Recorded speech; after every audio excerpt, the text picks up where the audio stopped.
but it's your family. That's the one that people often hear when they're trying to differentiate narcissistic family versus a healthy family.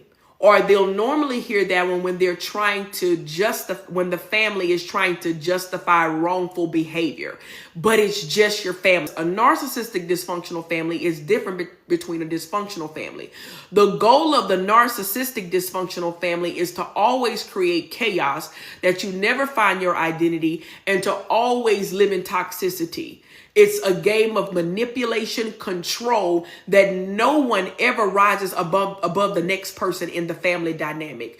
Look at most narcissistic family dynamics. There's only one person that's normally superseding everyone else in the family. Dysfunctional role families, they play their role, but narcissistic has the main goal of, we don't accelerate anyone in this family. Everybody is on the same equal playing field. And if you want to do more than the rest, you're going to be the problem. You're going to be the one in the family because you're going against the norm. And normally the person that's very narcissistic, that's the one, and I'm going to just take it there. I have to. You got that. I'm just going to be honest. Universally, whether you're black, white, or green, or purple, universally, the family dynamics is so tainted till it's become the family norm. You'll have that family, that aunt or that uncle who's superior over everybody else in the family. They're the ones with the big house. They're the one, that grandiosity. We always say the rich auntie, but it's not always the rich auntie. It's the principles and the morals of what they believe in, how they got the things they have. And most of the time, this family, they don't do things authentic. They don't do things from an authentic place. It's always a backstabbing to rub in your face. It's always one-upping, well, we did this and we did that, a comparison.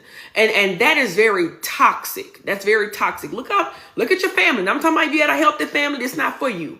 Look at the family dynamic and you say, well, which one of them always does this? The head witch. Could be the head witch.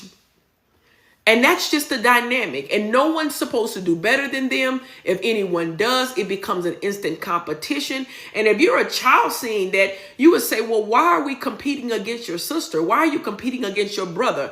Well, and it's normally something very toxic that follows. And it's something that probably manifested, that it came about in their childhood, something that they're still holding on in their childhood. They're still competing, where siblings are competing with each other. Now cousins are competing with each other, and you don't even know why. You don't even know why. You're saying, well, what's going on?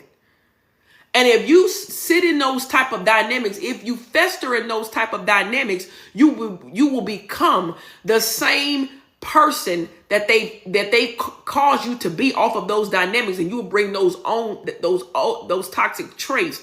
You will bring those toxic traits into your family, the family that you're creating. That's why it's very silent. It's very silent, overt, covert abuse, narcissistic abuse that happens in narcissistic dysfunctional families.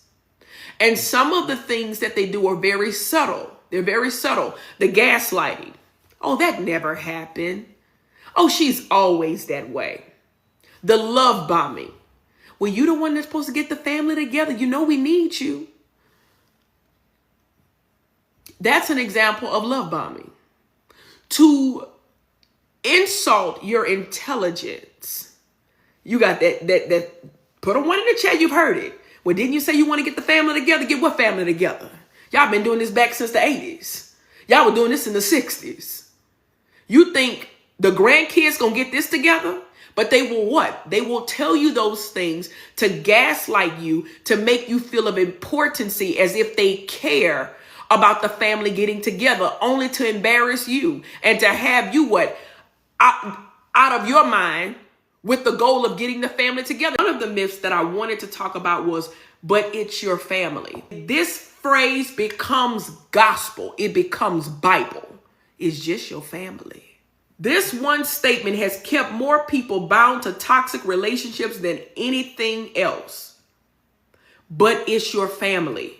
It sounds noble, it sounds loyal, but behind it is a dangerous message. Here's the message that's behind it. Your suffering is less important than staying connected. You would rather suffer in toxic conformability, in comfortable situations that serve you no well, just for the sake of family, who have told you we don't like you, we don't support you, we don't congratulate you. And that's a weaponized phrase that has kept many of you in bondage. Take the name family out of it, take the name friends out of it, and look at characteristics and personality. And after you do that, I want you to ask yourself, what am I gaining from someone who's displaying characters of this kind? What is this doing to me?